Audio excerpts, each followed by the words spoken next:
Good evening, everyone, and welcome to our last program of 2022.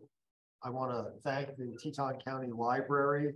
We love this venue and we're honored to be able to use it. I would like to remind everyone in this room to mute your cell phones, please. And those of you on Zoom, you can do what you'd like. So it is my great pleasure to introduce tonight's speaker. Leif has done 3 other talks for us and given us an amazing backroom tour of the museum in Pocatello, the Idaho Natural History Museum. So Leif grew up in Ontario, Canada, and studied as an undergrad, learned to love rocks and fossils and study them through time and how to look back into deep time. He got his PhD in Utah, University of Utah, and then in 2005 became a professor at Idaho State University in Pocatello.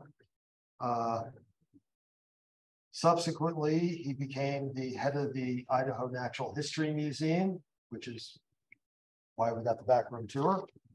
Leif has published over 40 papers in 20 years of research, studying ancient reefs in Sweden, Canada, Utah, Africa, and fossil sharks from Idaho, from Soda Springs, which was his first talk, which I understand there may even be a tie-in tonight. There will be a tie-in.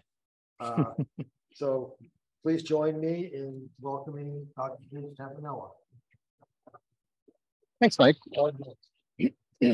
Mike, you might just mention that people who are visiting or watching this on Zoom, if they want to ask questions, they should use the chat. Yes, I'm sorry, I forgot about the other half. The Zoom audience for questions, put them in the chat to Mike Adler, and Mike will ask your question at the end of the talk when the audience is here is also asking their questions, and you should have time to get all of your questions answered. Thanks for reminding me, Mike. All right, well, good evening to all the folks here in this room and out there in the Zoom sphere. It's a pleasure to speak to this group again. I really enjoy coming out to Jackson. Today's talk is the first time I'm giving this talk, and so if it feels a little rough around the edges, that's because I'm learning how to deliver a talk about something that is really big in scale. And I hope to take you along for a bit of a story that maybe you'll agree with my interpretations, and maybe, I hope, you will learn to love your fellow sponge. Sponges are hard to love. They are the simplest animals that we have. They are cell grade. They don't even make tissues or organs.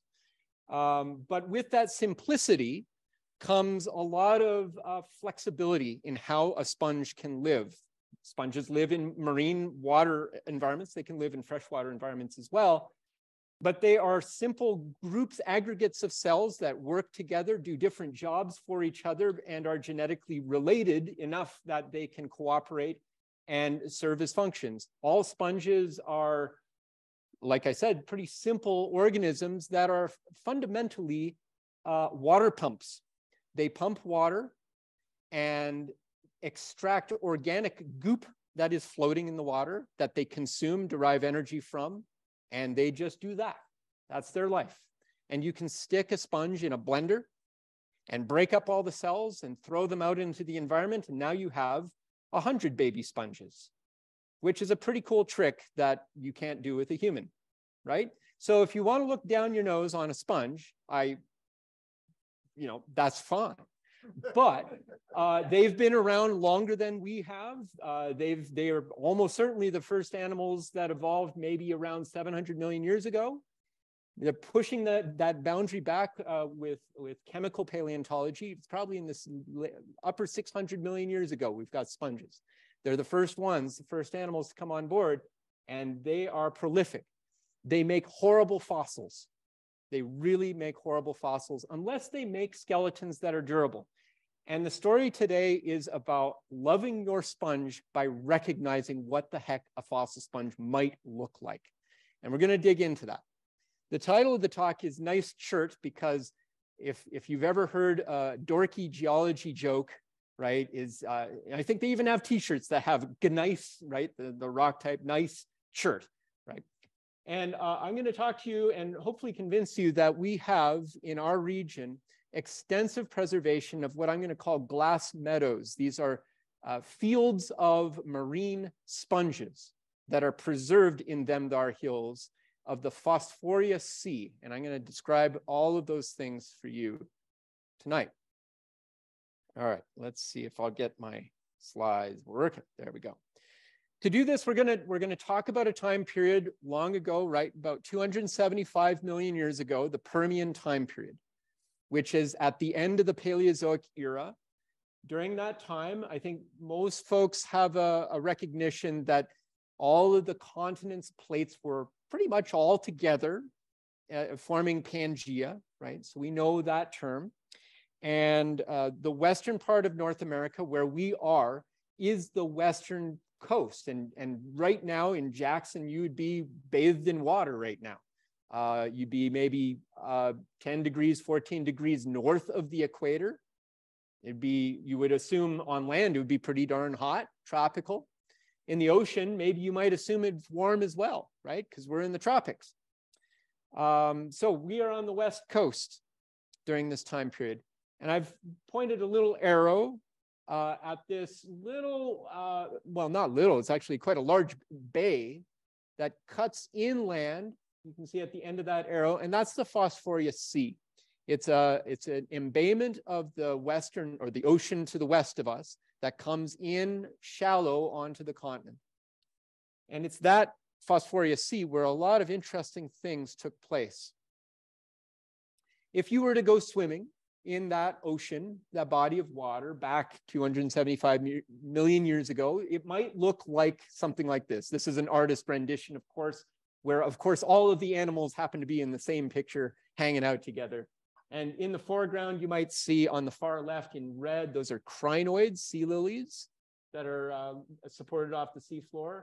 And there's probably bryozoan animals in there, and there's corals in there. I can see a trilobite in the middle screen on the bottom hanging out. And then swimming in the foreground, you can see a coiled cephalopod with armor, shell, something like a nautiloid or modern nautilus, not too different from those kinds of animals. And then hopefully you can see swimming up at the surface at a safe distance is a Helicoprion buzzsaw shark swimming just above us, which is the world's largest, at this time, largest predatory animal, 35 foot in length. I've talked to this group before, and I've done 8 years of research on this particular beastie, the buzzsaw shark. Helicoprion is the technical name, and it was in National Geographic in 2019. Woohoo! We made it.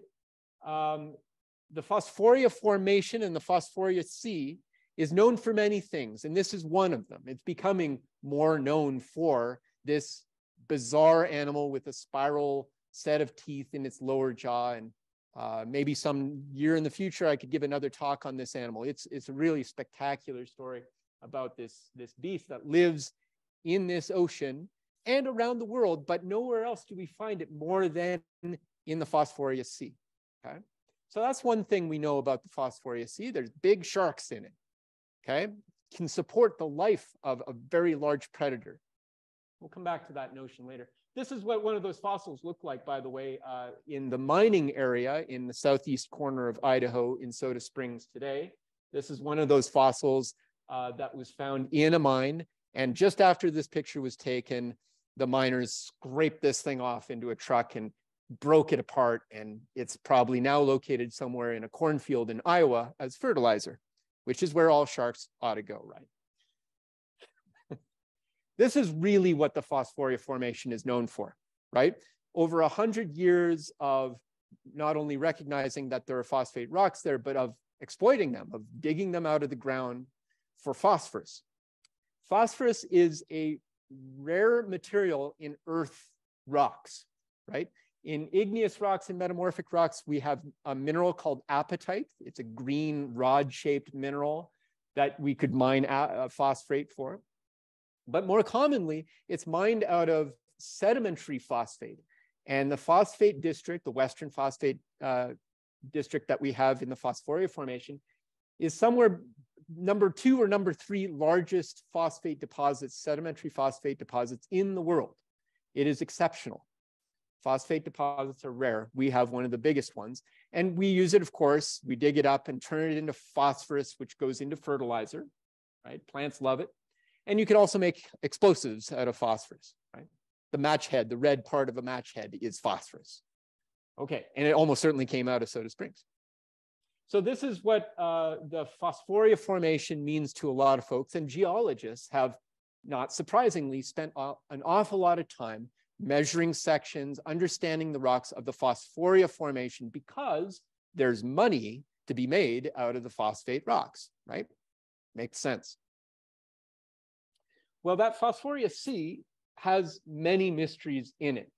The chemistry that gives us the phosphate rocks that are so rare as a sedimentary deposit, and the reason why we have this 100-year mining history, is because something strange is going on in that embayment of the Phosphoria Sea to give us this deposit of phosphate rocks. It is weird. How weird is it? Well, it's weird. This is a schematic. This is one of my students' I don't know, drawings after Carroll et al.'s 1998 map, showing different environments that outline where the Phosphoria Sea is, and shows the modern state boundaries, so we can get a feel for the size and shape and distribution of this basin, this, again, this embayment into the west. And so you can hopefully see above the word Phosphoria, there's Pocatello, that's where I live, and the mines where they get the rich phosphate, mineable quantities of phosphate, are located in Pocatello, eastward to Soda Springs, which isn't on the map, but it heads towards the eastern border between Idaho and Wyoming. Up here in Jackson, you can find the Phosphoria Formation as well, right? And you're getting closer maybe to shallower water, right? And as we get into Montana, we get into that dotted pattern. That's where we find sands. We feel like we're getting closer to the shore there in Montana. If I head south into Utah, a lot of it's not actually exposed, except maybe in the eastern part of Utah. And the northeastern part of Nevada has outcroppings also of the Phosphoria Formation.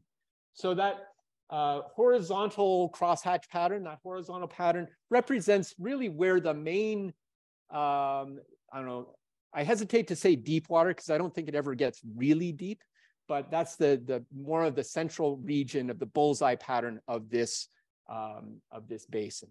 Okay. So that gives you a sense of scale of the Phosphoria Sea. I'm not going to dwell on this slide, but this slide shows you a little bit about the stratigraphy, the names of rocks that we give within the Phosphoria, and it shows them through time. So on the vertical scale, we have time going from 274 million years ago-ish up to 260 million years ago towards near the top, right? We have a good age control on the 260. There's an ash deposit out in the sublet range of Idaho where an ash date has been recovered.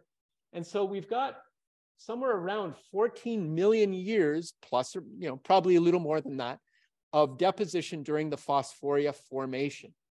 I've highlighted in red in the 2 places here in the Teton region where we have cherts.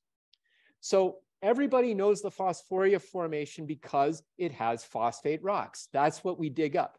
But the phosphate rocks make up a small bulk of the actual thickness of the Phosphoria Formation itself, right? It's where the money is, that's where the attention is, but the bulk of that sediment is not all phosphate. Most of it is carbonate rocks, dolomites and limestones, and about half of it, depending where you are, half of it is chert, right?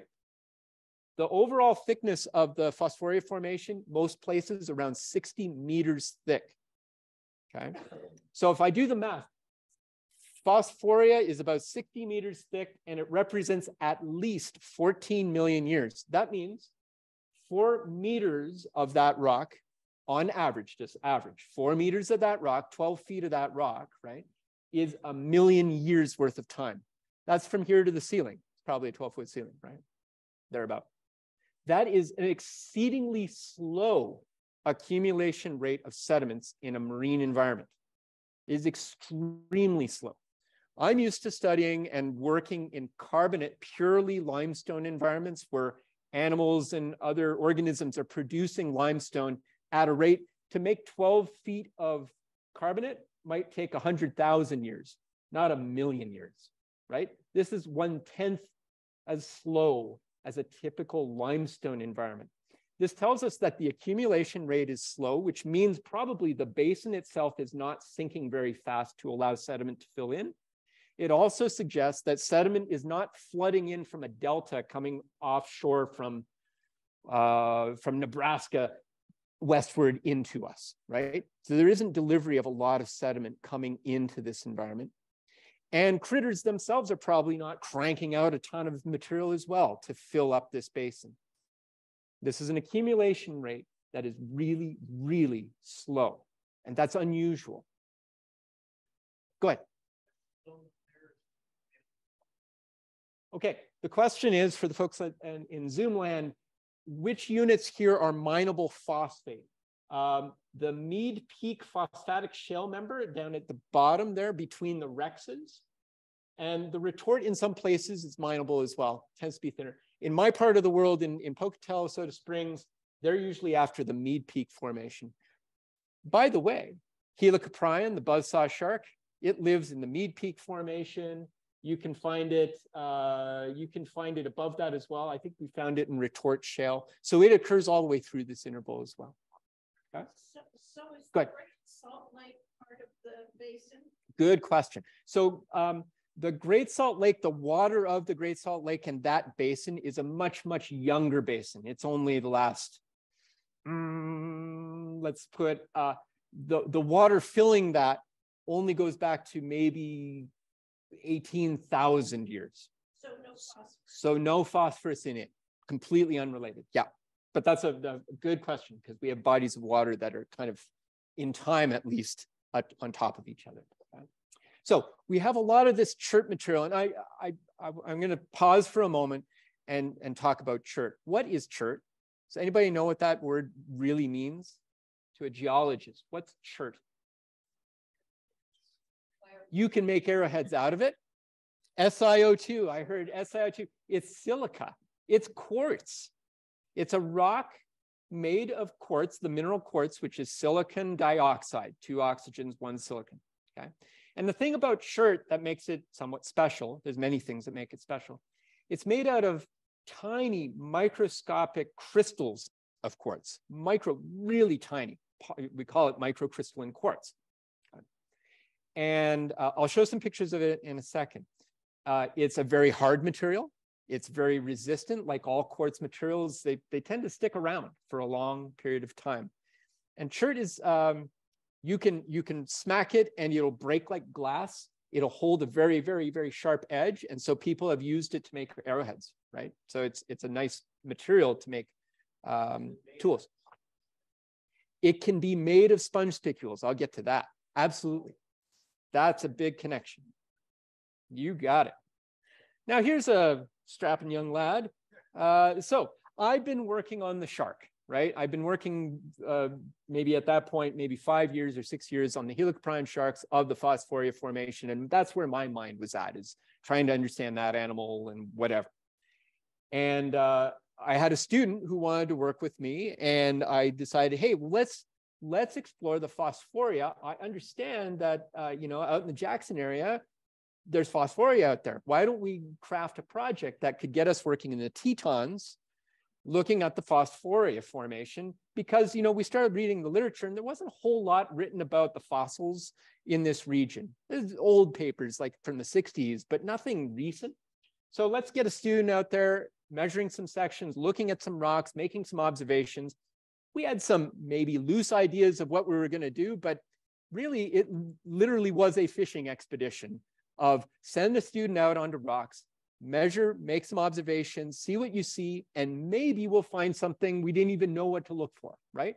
And honestly, I hate to admit it, but a lot of my science works that way. Is just go out there and find what you find and then see let the story come to you, right? Okay, so I sent Will out there and maybe we'll find a shark. That was part of back in my head. We never did actually. Okay, so I sent Will out there and he went to a few places in the region, Ski Lake up Teton Pass area, right?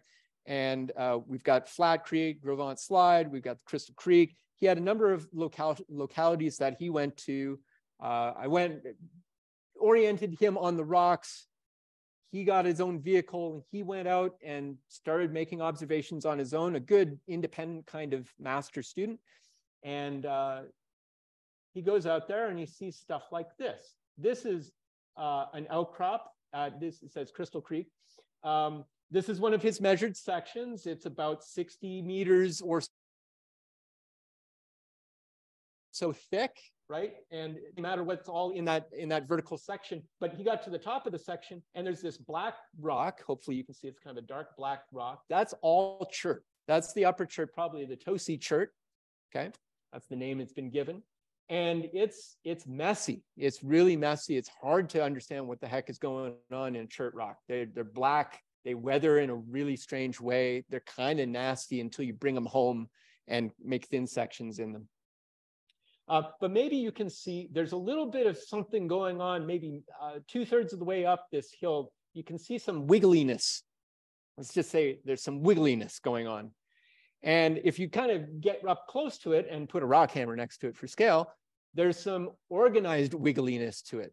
There are tubes that are moving up from bottom right to top left in that direction, and they're all more or less parallel to each other, and they're all next to each other. So it's a bunch of fat spaghettis all racing up the hill. That's what it kind of looks like. And the first outcrop that he brought me to after he'd been spending a little time out in the field, he brought me out there and he said, Leif, what is going on? I have no idea what this is. And I said, I've seen this before. I know what this is. So now we're going to take a very hard tangent and we're going to step back a few more years in time to a project that I started in 2007, a number of years earlier, almost a decade earlier. And I presented this at GSA, a regional GSA meeting in Orem, Utah. And it's dealing with a different time period, but a similar problem. And you'll see how the two connect in a moment. Here's what field camp students look like at Idaho State. Some of them brave not wearing a shirt in the high altitude of Idaho's mountains. And this guy had like such a brutal sunburn after that. So, you know, students are going to be students. But this is in 2007, 2008. And we're out in just some wonderful part of the country. This is in central Idaho, the Lost River Range. That's where Bora Peak is, the tallest peak in Idaho. And it's carbonates as far as you can see, limestones. And I feel really at home in limestones, right? I've talked about limestones depositing relatively rapidly compared to certainly what we find in the Phosphoria. These are really thick bedded limestones that behave the way limestone should. They're big and thick.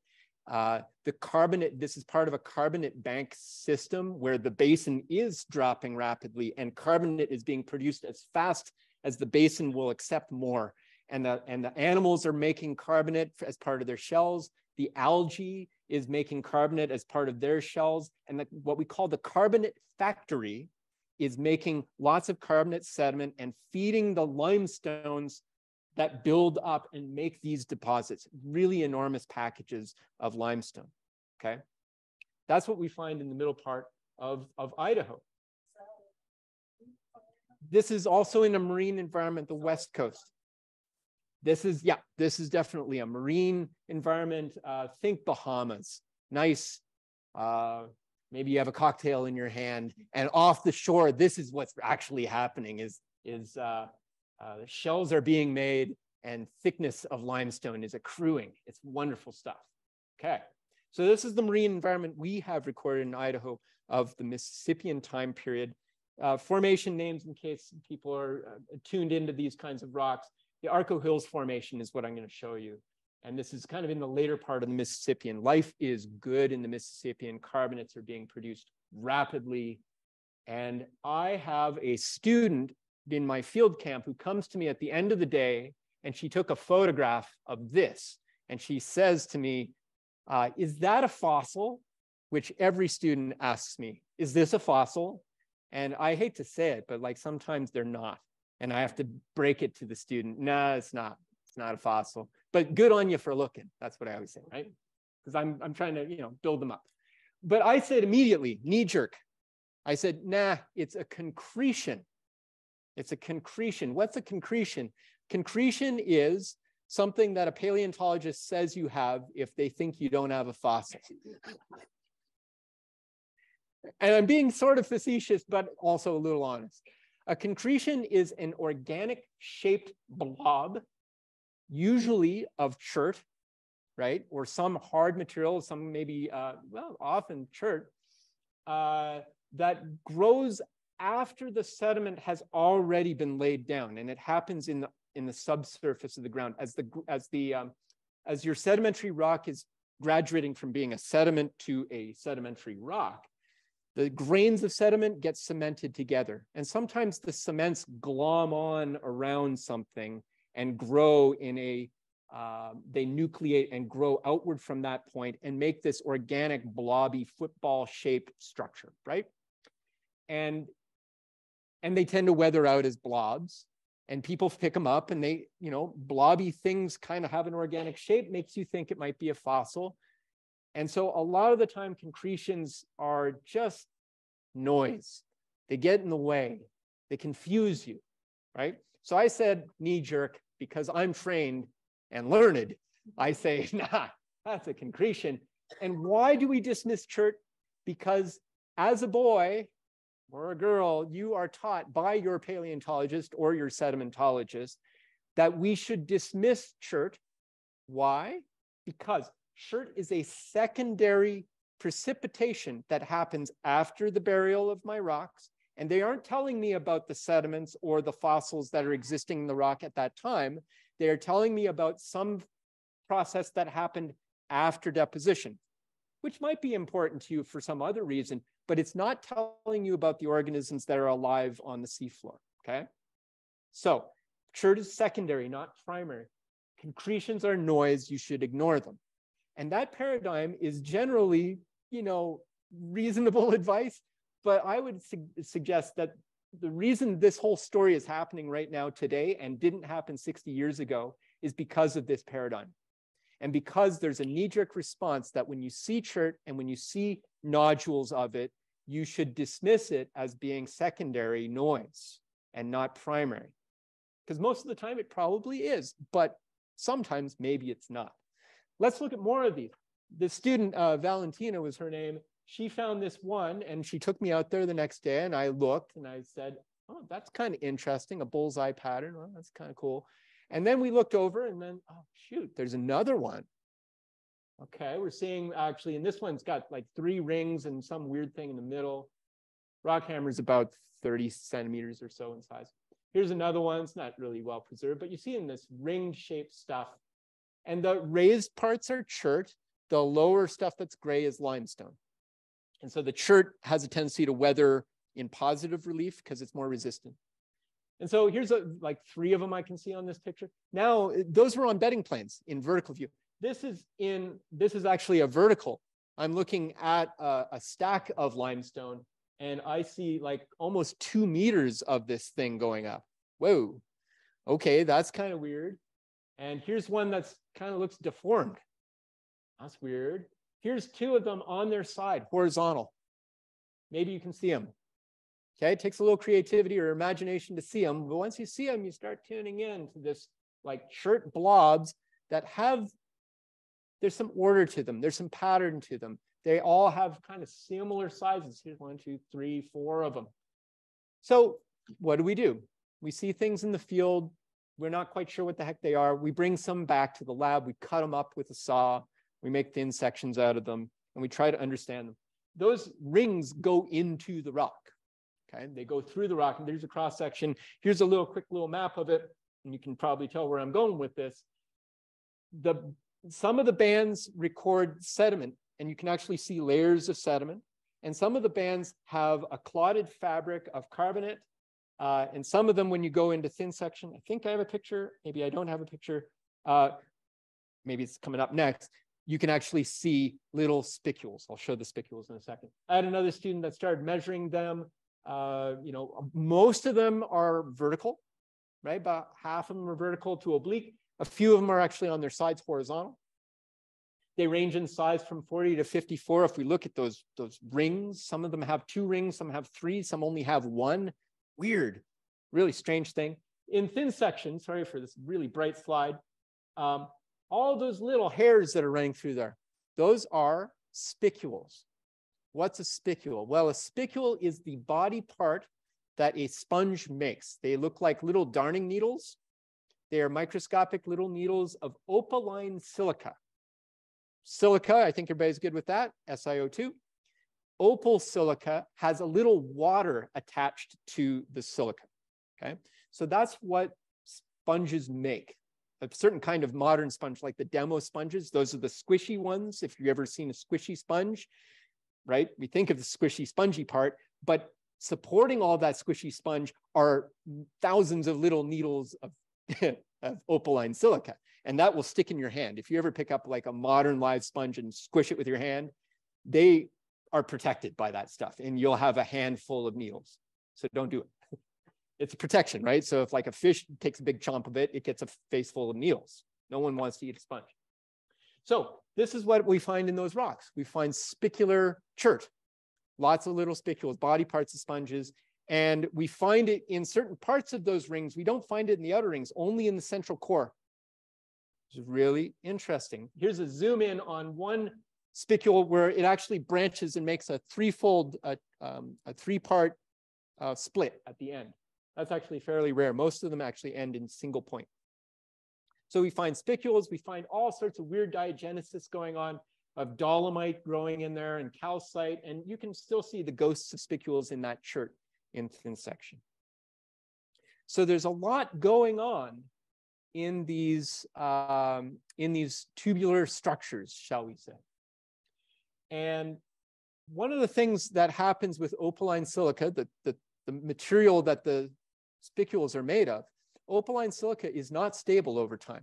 Opaline silica wants to become chert. And to graduate becoming chert, it actually dissolves and can remobilize and move out and then become chert. And so this is what happens with spicules, is they have a tendency to dissolve and reform elsewhere as chert. So what we see is these bands, perhaps the fossil itself, the spicule producing sponge, is in the center of this cylinder. And as those spicules dissolve and reprecipitate, they reprecipitate a band some distance away from the central core, and then another band of chert some distance away. And we get 2 to 3 rings of this in a carbonate setting. So are concretion sponges? Not necessarily, but sponges can create concretions around themselves.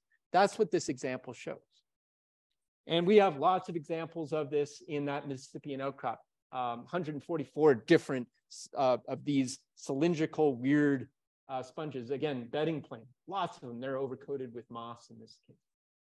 We also find them in sandstones in that environment. So not pure carbonate, but we find them in sandstones. Here's one, and you can see deflected laminae around the base of it, which could be from loading. So that could be post-depositional, or it could actually be sediment lapping up against and deflecting around an actual physical structure, a sponge, in that sandstone as the sandstone is being laid down.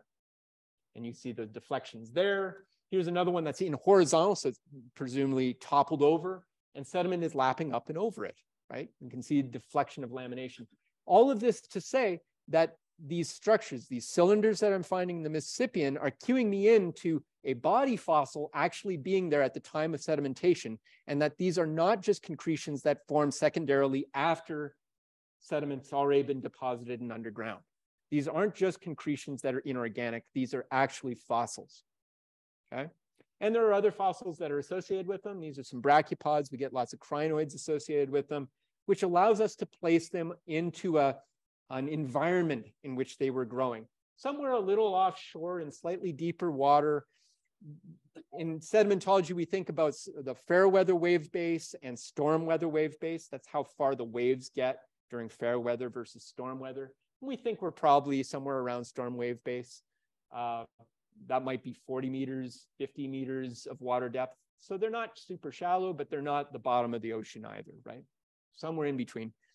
We can't really refine any better than that, but somewhere offshore. Yeah, question. These are all found, these sponges are found in the Mississippian rocks of central Idaho, Lost River Range. Okay. I am about to make the pivot back to the Phosphoria. So that's my experience from 2007, 2008, and 2009. I presented on it. And then I got this big sidetrack called the buzzsaw shark. And that took me away from actually even writing that thing up. So that hasn't been published yet, though I did present on it in GSA. Now, you might ask, what do sponges do in the modern environment? Are there places where you can find sponges growing on the seafloor en masse in tubular shape? And the answer is, good question. I'm glad you asked. We can go to places like off the coast of BC and find these tubular guys growing off the seafloor there, Fraser Ridge, one place. Seamounts off Canary Island, these are fairly deep water. You get a whole bunch of sponges and they are dominating the seafloor. No carbonate producers around them. Even more interesting, if you go off the Antarctic coastline in really, truly cold water, guess who's growing down there? The silica producing sponges. They're happy. That's where silica is happy. Cold water. Cold water. Why? Because silica precipitates and likes to be a solid in cold water. In warm water, silica likes to dissolve. Just the opposite for carbonates. If I'm a clam and I make a shell out of carbonate, I like warm water to make that, right? If I'm a coral, same thing, warm water. Carbonate dissolves in cold water. Just the opposites, right? Okay. Have we seen upright columnar sponges in the fossil record elsewhere? Absolutely. In fact, in my early history, I used to study Ordovician 480 million-year-old rocks. And in those rocks, you can find a type of sponge called stromatoporoids that make a carbonate skeleton that is like tree trunks. And you can find vertical tree trunks in place in the sediment. Sometimes they're toppled over. So my mind is already like front-loaded with these ideas because of my experiences in seeing a bunch of different rocks and different kinds of fossils and truly loving my sponge. So I'm already sort of maybe on the way to believing in the sponge. So this was my old drawing back in the 2009. I don't think the actual animal sponge is ring-shaped. I think it's actually just the central column. That's it.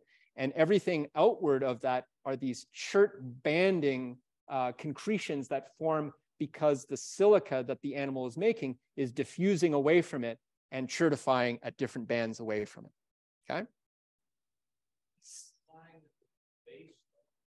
There's got to be a bottom to them. In some places, we can actually see a really blobby outline. There's maybe one picture in there, I should have highlighted it, where it looks like multiples are coming out of one base. That was kind of my interpretation at the time. And I kind of think it's plausible. I don't know if for sure, but plausible. Okay, this was my timid conclusions at the time, back in 2009, is I think those Mississippian ones in Idaho that I'm finding in central Idaho are actual organic bodies, syndepositional, meaning they're happening at the same time that the sediment is being laid down, and that truly they are sponges that are being preserved, okay?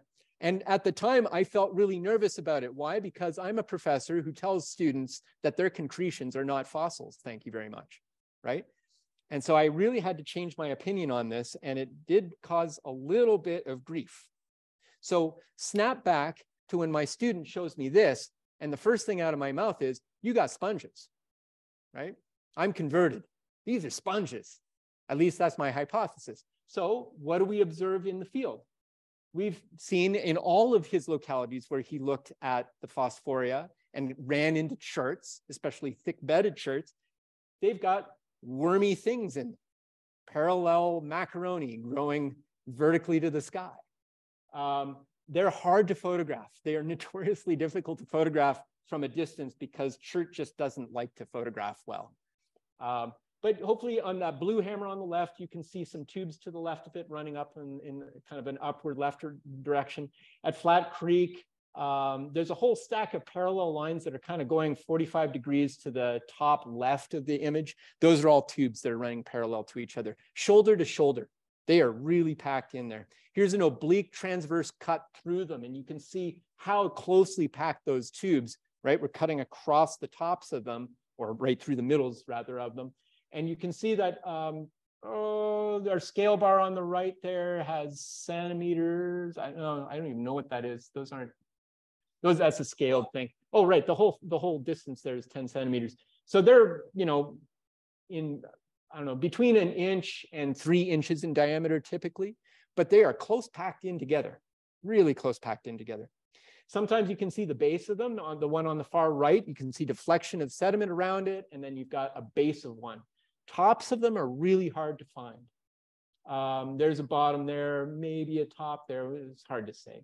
Okay. Now, yes.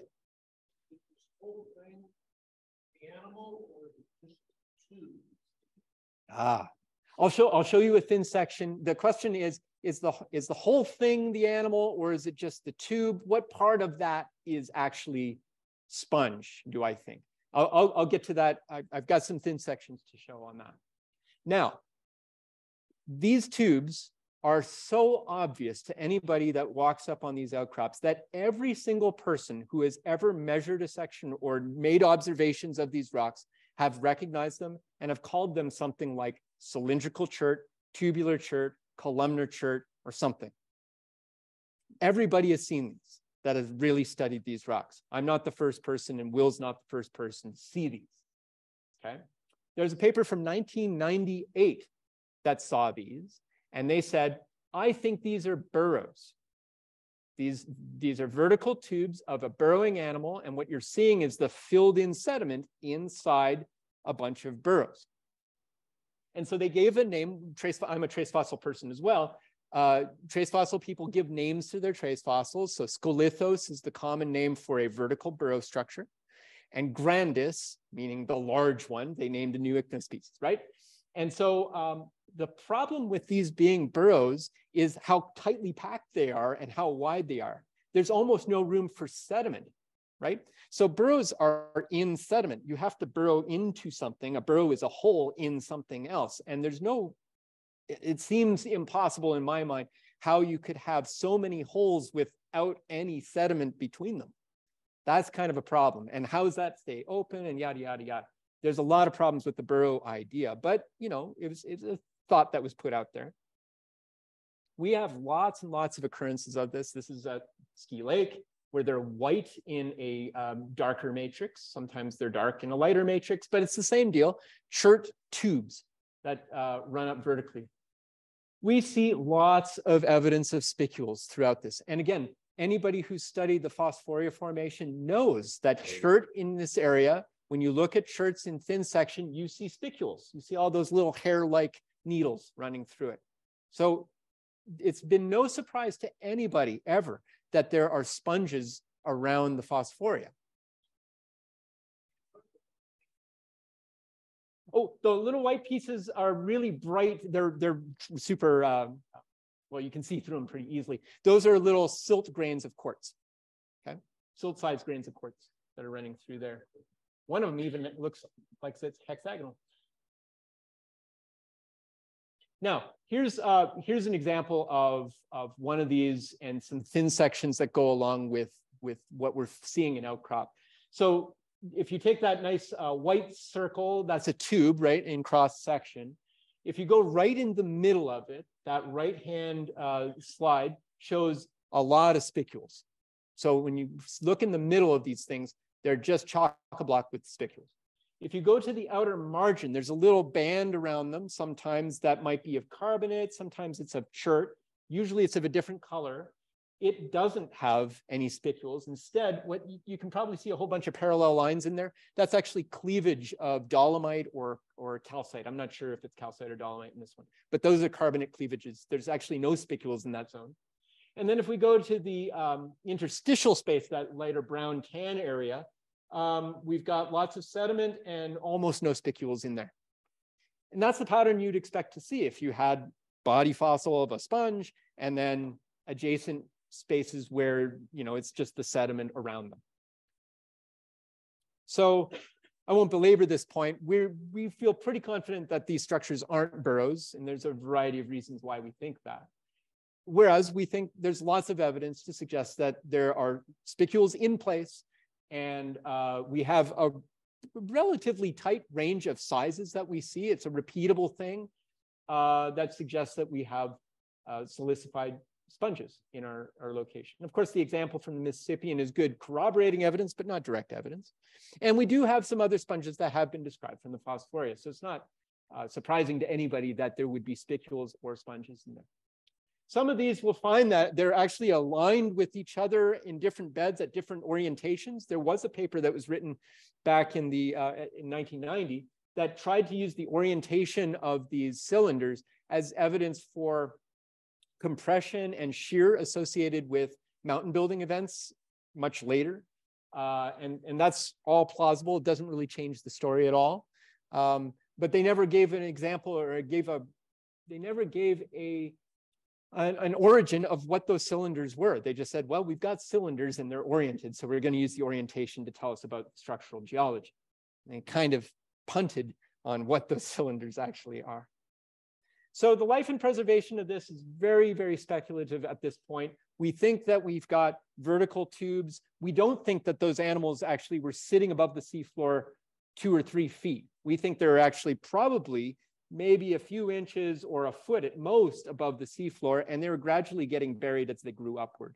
And so their burial while they're growing, or at least rapidly after they're have grown, is part of the story of why they're getting preserved in the first place. We think they're getting entombed more or less as they're growing along.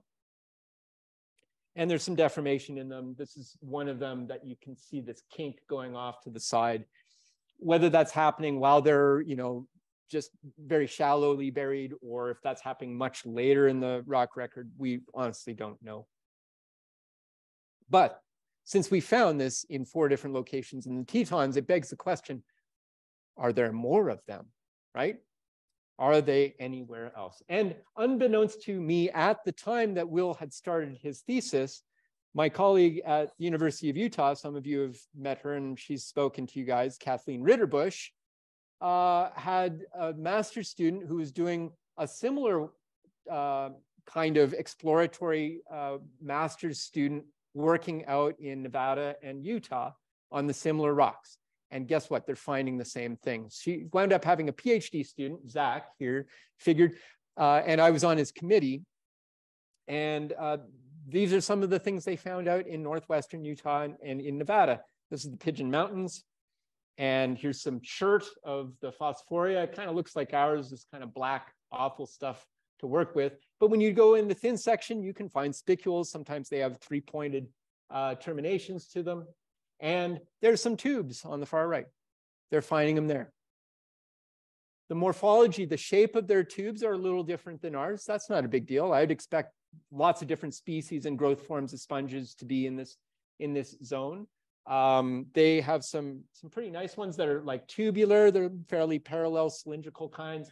They have conical ones that actually bud and branch, which is kind of cool.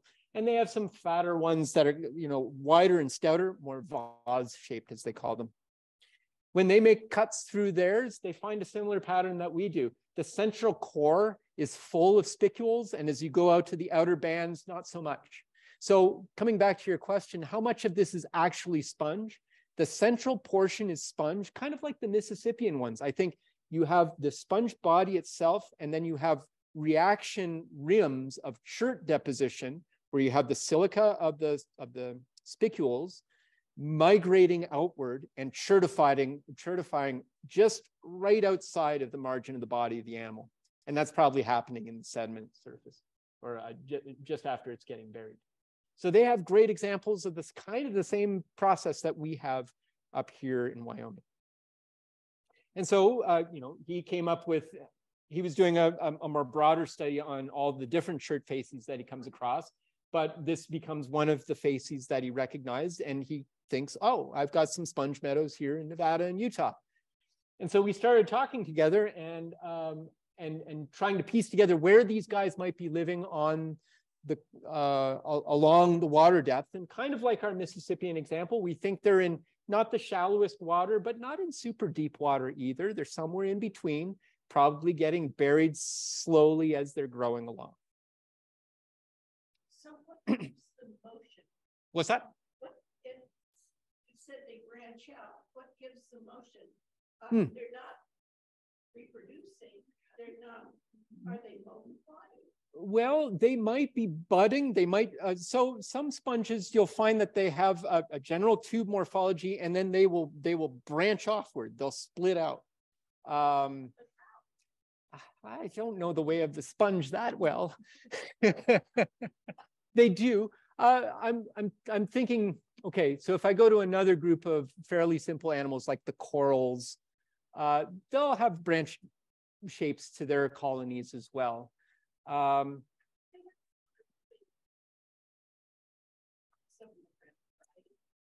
Well, so for our sponges, you can get fairly, I don't know, intricate shape is maybe overstepping my bounds here with sponges. Usually their shapes are pretty darn simple, blobs, right? Or simple tubes.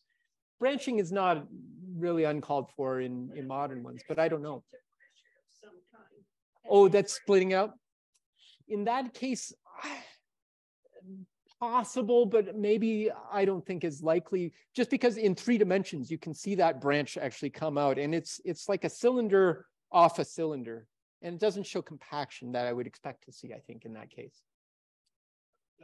Yeah.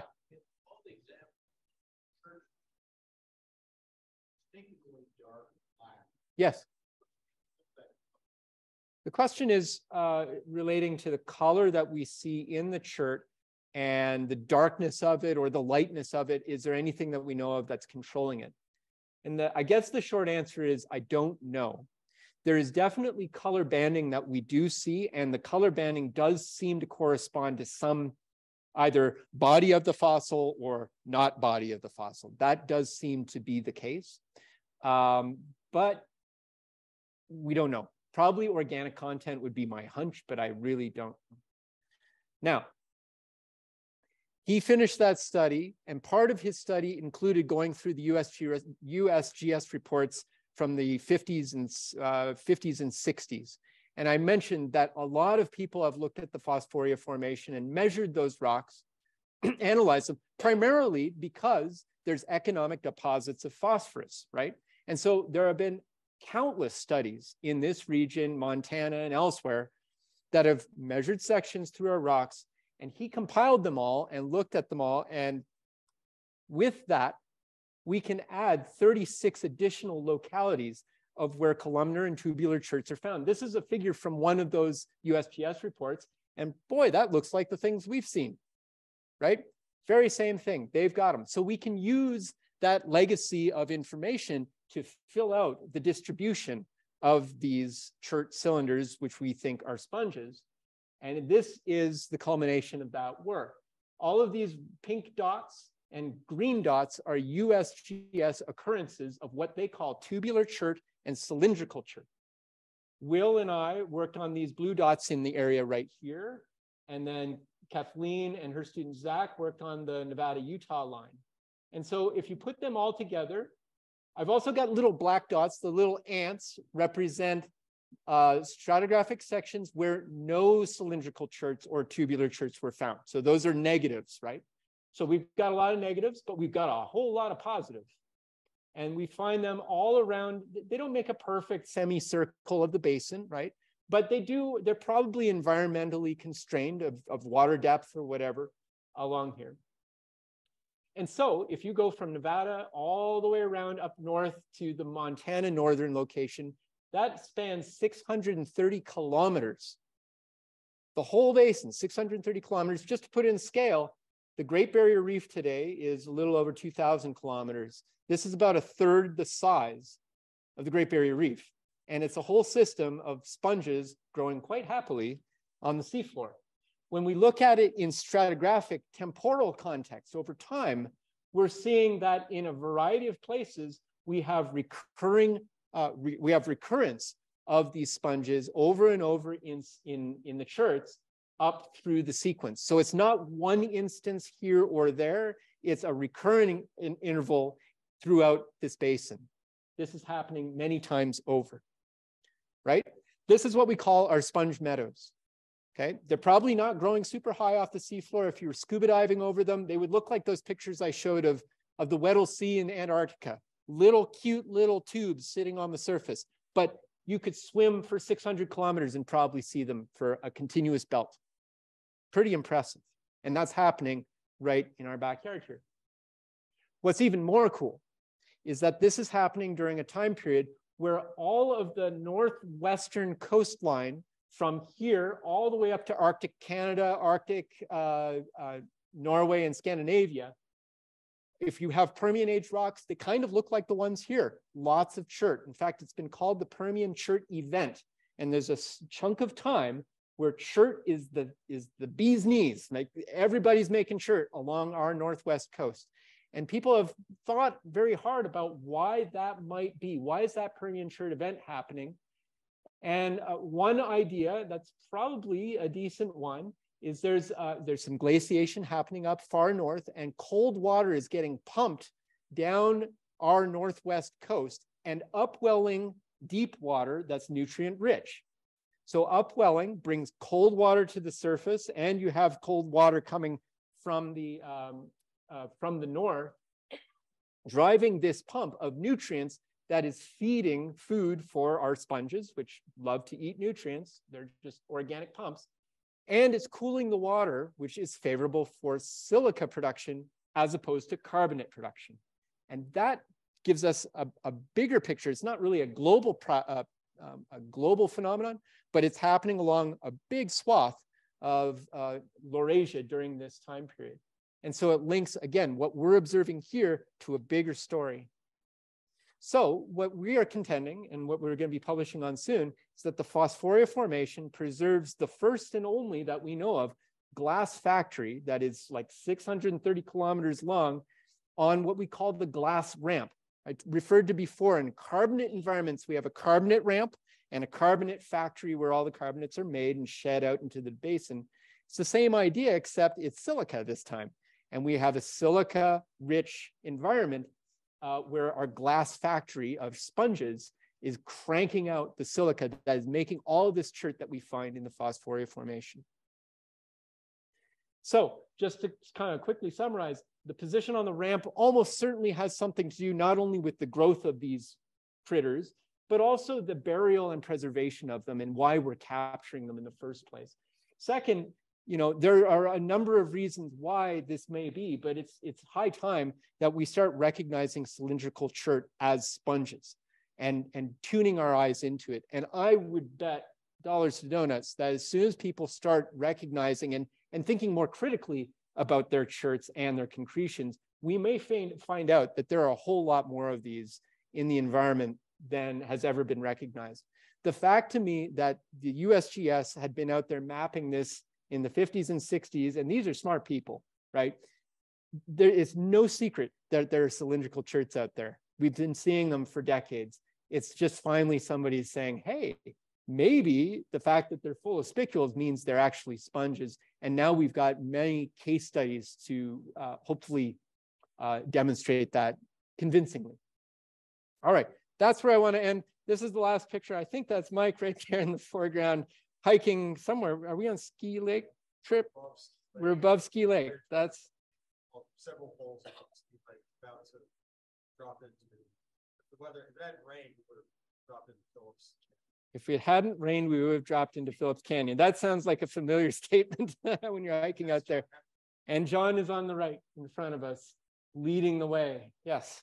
So thank you all, and happy to take some questions.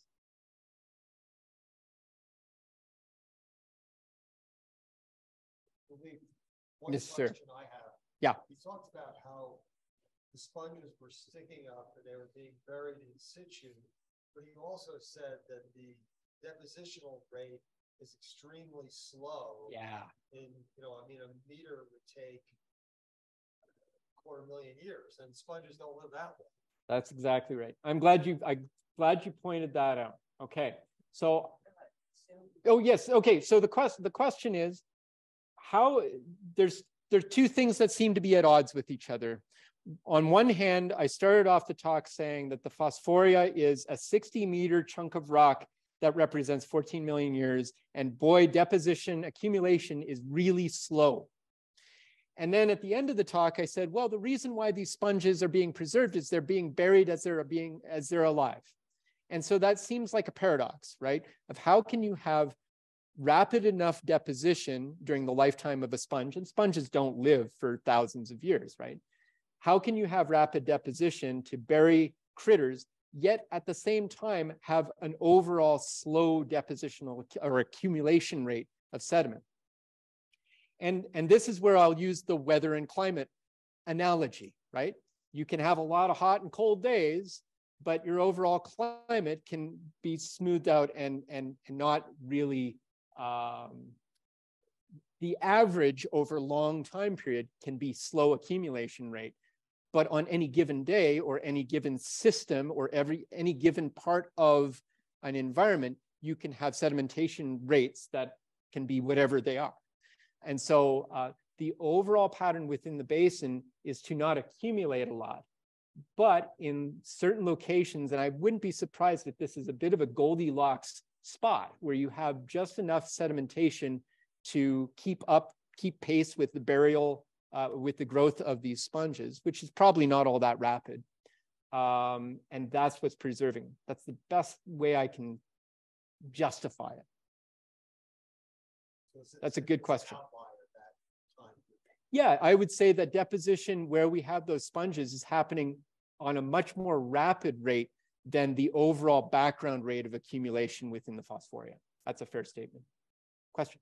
The factor that is necessary to have that process of sponges that become fossilized, the whole thing, is that still going on today? Is the process that leads to the fossilization of sponges, is that process happening today? Yes, I would presume that process is happening today. So if you went, for example, if we could take a submersible to the Weddell Sea off Antarctica, those little sponges that are growing on the seafloor, I bet if you dug down, you could find likely incipient, soon-to-be certified sponges down there. I think it's totally plausible that that process is happening in certain environments on our planet right now. But they're hidden. They're in places that are, they're kind of obscure places. They're hard to get to. And you'd really have to go looking for it in order to find it. But I believe that process is happening. The time frame, another related issue is how long does that take, right?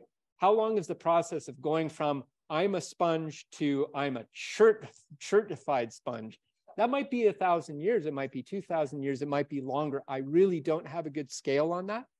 We know that I think experimentally, people have figured out that opaline silica converts to opal CT and then converts to chert. And there is a process by which that happens. People have run that in the lab.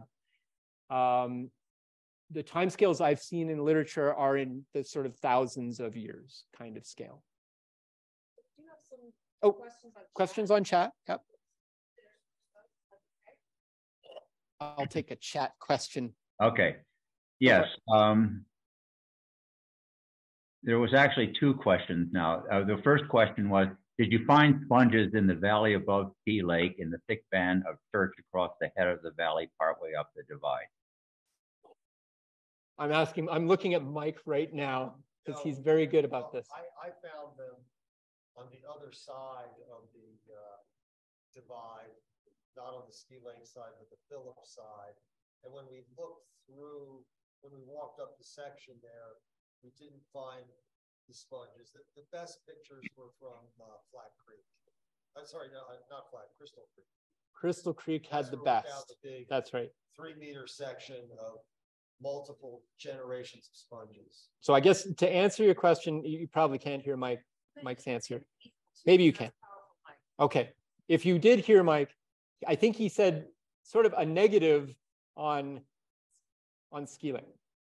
Right, we found chert layers because the bottom of the Phosphoria is bounded by a 1 to 3 meter chert layer, but you don't, and there's spicules in it, but you don't see the sponge fossils in that bottom layer. Right, that's where the breccia, that funky breccia of chert was, I believe. Yeah. Remember, yeah. Okay, and there was one other question. Please talk again and more about which rock type the phosphate is found. Does the chert contain any phosphate? Oh, okay. So where is the phosphate found in the Phosphoria around here? So there are shales. I think we remember seeing a shale up. That was by Ski Lake. Yeah, they actually dug a trench to assay the Yeah. phosphorus. Right? We're almost where we're standing. Yeah, you will find, so the phosphate units themselves are relatively thin in the Teton region compared to what we get down like in the Pocatello area. Thank goodness, right? So they tend to be relatively thin, but you can often find them on a hillside because somebody back in the past has dug a trench into them. They are mud rocks or shale rocks. They tend to be very black in color or dark brown in color. They weather really badly, and plants, no surprise, love growing in them. And so it's very, very hard to find a natural outcropping of phosphatic rich rocks in your lovely verdant vegetated part of the world. In a mining context or a rock outcrop by a roadside, you would look for a dark brown shaly or black shaly unit, probably nearby a limestone, actually, is probably what you'd find. They tend to be awfully thin around here, though. And I guess the second part of the question was, does the chert contain any phosphate? Oh, does the chert contain any phosphate? You know, it wouldn't shock me to find a little bit of interbedding of phosphatic rich rocks in there, but generally once you get into the chert, you're in solid quartz, and it's nonstop silica. Yeah. Oh, let's go back. We're going back first. Sorry. I'm just trying to work out a timeline. Phosphoria Sea and the diagram you showed was before the continent really took shape. And how that relates to what we think about the inland sea that stretched from Mexico all up into Canada. I assume that's much later, somewhat later. Much, yeah. Okay, so the question, just for those of you on the Zoom, the question relates to sort of the geography of our landscape during the Permian time period, which I brought back up, versus the time frame when we had a large seaway cutting North America in half, the Western Interior Seaway. So the Western Interior Seaway is a feature that starts in the Mesozoic era, later than this. So probably starting 100 and I'm going to go just round numbers, 150 million years ago, whereas this is 275 million years ago. Okay? So this is quite a bit older. And by the time we get the Western Interior Seaway, the continents had all ripped themselves apart, and Pangea is long in the rear view mirror. And now we've got our continents mostly separated out. Certainly North America is by its lonesome. And that's when we get that Western Interior Seaway form. Okay, that is a much more recent phenomenon. Yes, another question. I'd be wrong in saying that the phosphorus rock that we're talking about here is not mine or the first. The question is the you asked about the phosphate or the Phosphate, phosphorus. Yep. It's not mine. The phosphatic rock is mined for commercial value in Southeast Idaho and into Wyoming. Absolutely. So the two big companies are Monsanto, now owned by Bayer, and Simplot. Those are the two big consortiums that have been mining that for quite some time. What would be the other primary source of phosphorus?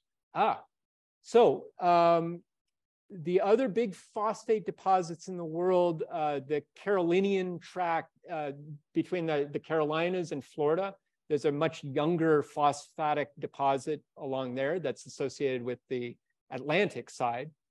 And then if you go to Northwest Africa, Morocco to Mali is just absolutely rich with phosphatic deposits. I've worked up in Mali, and the phosphates there are legion, but they are in the middle of the Sahara Desert. Yeah. Yes, question there. How that happens. The sponge is metal, it's basically silica, right? Yes. And so I'm interested in purification. What is that, and how does it happen? Excellent. Okay. So the question is relates back to the body of the sponge. Let's talk about the shape of the body of the sponge, and then how does the body of a sponge and the spicules of that sponge then become chert? Yeah. Yeah. So the best, I guess these are still sort of preliminary ideas, but the notion is the body of my sponge is typically tubular in shape, has a hollow center. Most sponges have a hollow chimney-like center. Water comes in from the sides and gets filtered and then pumped out the top as a chimney. That's generally how the sponge is. So it cycles in, pumps out the top like a chimney.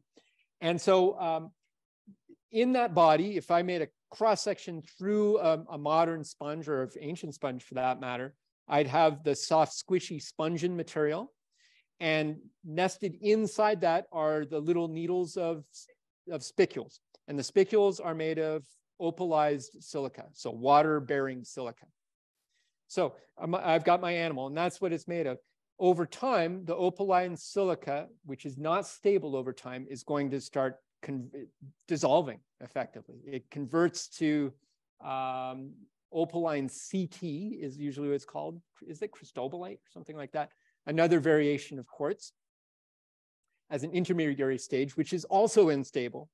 And then eventually that will also dissolve and reprecipitate, migrate probably as part of it.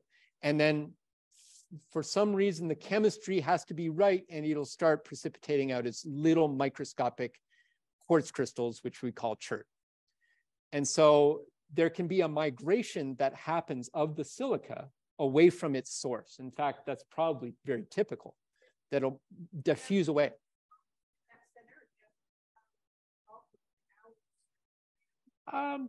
The conversion from spicules and opaline silica to chert, the chertification process, almost certainly is happening after that animal is already buried in sediment. So now it's completely entombed in sediment.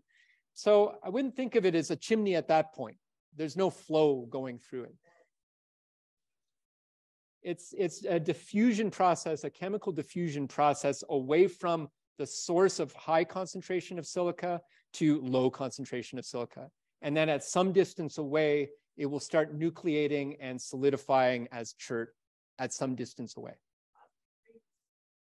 The rings in the Mississippian example is it's finding this would require a chemist. There is some diffusion property that allows it to get to some distance, and then the concentration is right for solid precipitation of chert. And then we get a halo, a coma, where you get no precipitation, and then you get the right microchemistry conditions for precipitation again. And we'll see that happen in the Mississippian example 2-3 times away from the source of silica. And that is in a pure limestone.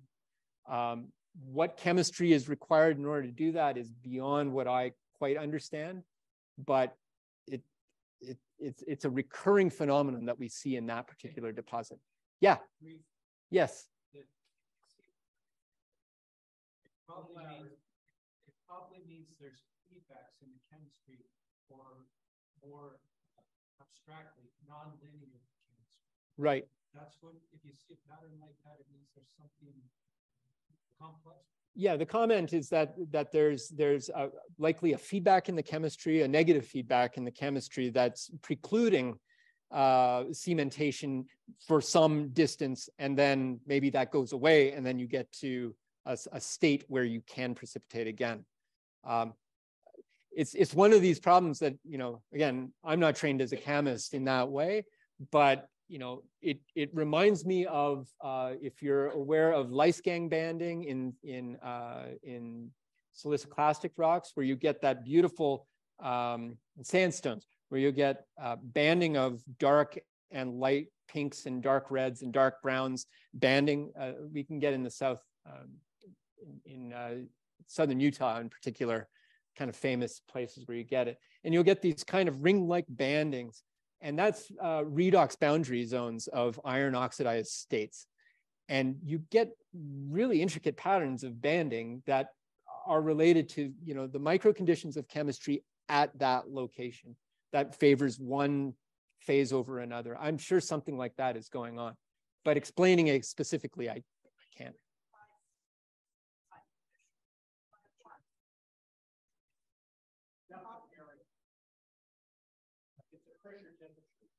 Pressure, temperature, and possibly fluid flow as well is associated with this.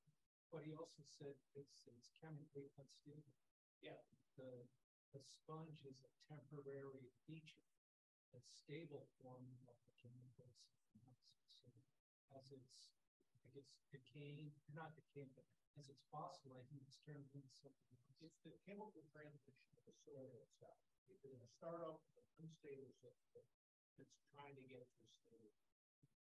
And in the process might migrate from its source, right? Yeah. Yeah. We couldn't hear what that was. That comment was. Sure. I could try to summarize. We're talking about, you know, the notion that we're going from an unstable original material, the spicules, and over time, through a process probably including pressure, temperature, and fluid flow, that there is a transformation that goes from a stable original material to eventually a stable material of chert. And that migration of the silica itself is part of that process, away from source to the final sink location of where the chert actually is laid down, some distance away from the source. And it seems, certainly in that Mississippian example in the limestone, that it doesn't actually travel all that far. It only makes it a few centimeters, and then it becomes a solid and locks in. But the ghosts of the spicules stay there. And so in thin section, you still see the evidence of where those spicules used to be, even though much of their silica has migrated away from the original location. It's a really cool chemistry problem, actually. Yeah, another question. In a moment, describe the depositional environment that creates phosphate. The depositional environment of phosphates is the question. And that is, wow, that is a lot of ink has been spilled on the notion of where the phosphate, why the phosphates occur in the Phosphoria Formation.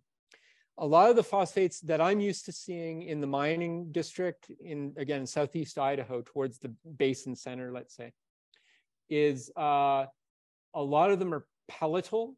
So they're little peloids, which look like, they look like nerds candy. That's the best way to describe them. They aren't perfect spheres. They're a kind of blobby, poorly shaped, layered nuggets of phosphate ore. There was a notion at one point that, they must be deep water, or they must be shallow water. They're not either. I think they're likely occurring in kind of mid-water depth. If I had to hazard a guess, probably less than 100 meters and more than 30 meters. So we're probably in the 50, let's say in the 50-meter range. Not terribly deep. Generally calm water. We find a lot of them in mud rocks that are laminated. The peloids, these nerd rocks that I like to think of them as, aren't the same thing as ooids that have to be rolling around in shallow environments. So they're in relatively calm water where they're forming. What about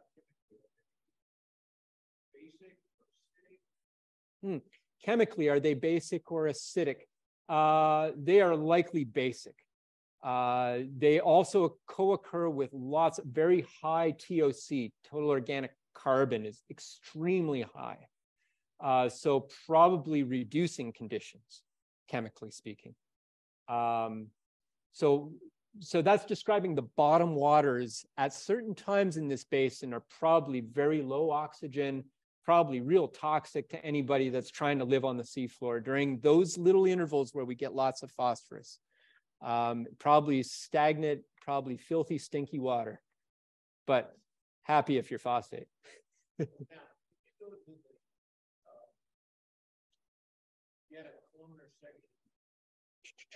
Up. That one. Hey.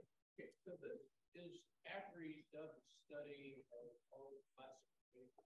Yeah. And if I remember what there was, circular, tubular, circular, columnar. Yeah.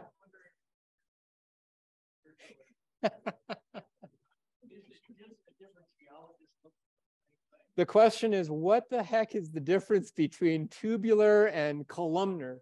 And the answer is yes, they're in different publications, different author use different terms. And yeah, so the green dots as opposed to the purple dots by two different authors. This one. Here's our map. Yep. Yeah.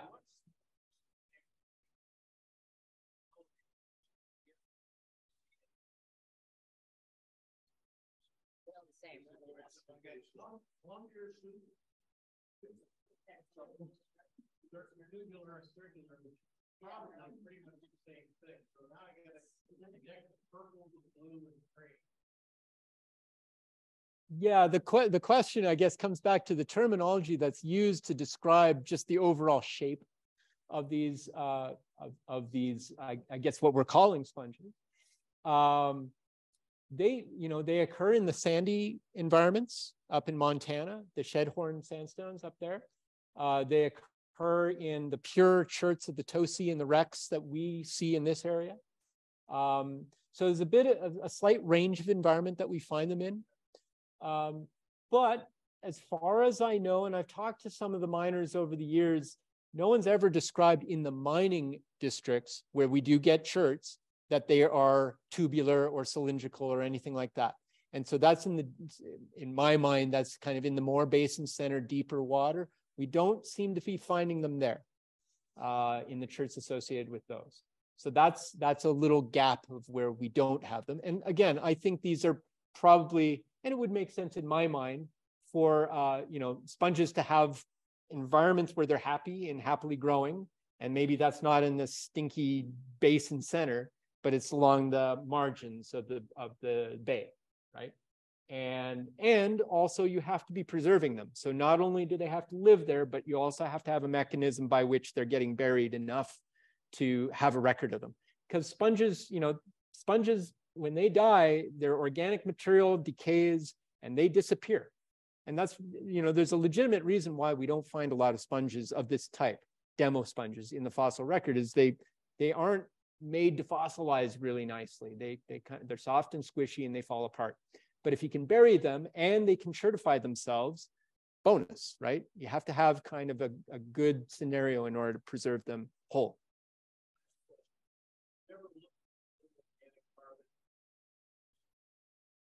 Question, if I ever looked at total organic carbon in the cherts themselves, and I have not done that. I have not done that. I think in order to do that, goodness, what would you have to do?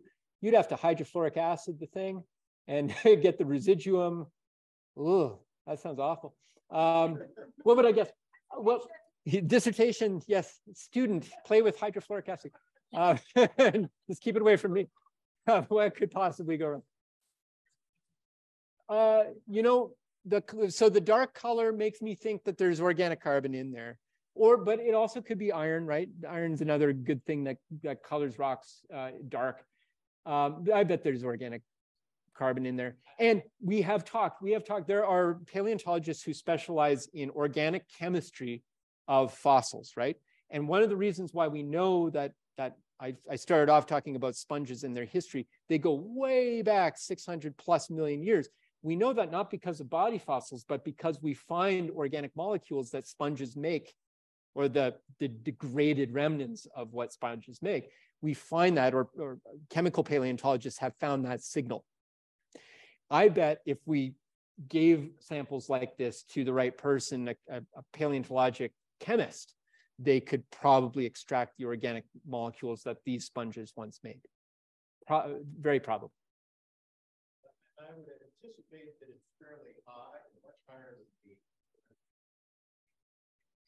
Yeah, TOC being pretty high, I wouldn't be surprised. Yeah.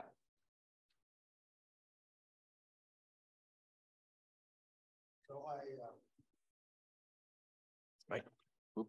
I fall into the chasm. I want to thank Leif for an excellent presentation, a great way to end the year. Those of you on Zoom, this is what one of these sponges looks like. This came from near Ski Lake. Those of you in the room, Squeeze it, handle it. So Leif, thank you for an excellent presentation. Appreciate it. Very, very thorough. I look forward to a field trip to see the sponges in situ. Chairs, those that way, this way. This is a small token of our appreciation. Appreciate it. Fossil for paleontology. If everyone could just join me in thanking Leif. Thank you. And he'll be here Plenty for a of people, the Zoom audience also thanks you. Thank you. Thank you, Mike. Thank you very much.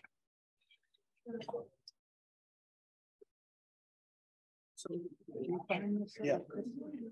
No, this one I found near Ski Lake. Well, it's not really near Ski Lake. So when you go to Ski Lake, and you walk up to the divide, like a saddle there, go down that dip slope into Phillips Canyon. That's right there. You have to go to right. I was there with Leif and Will when Leif said, these are sponges. Like 5 ways you can And I go said, from there, though.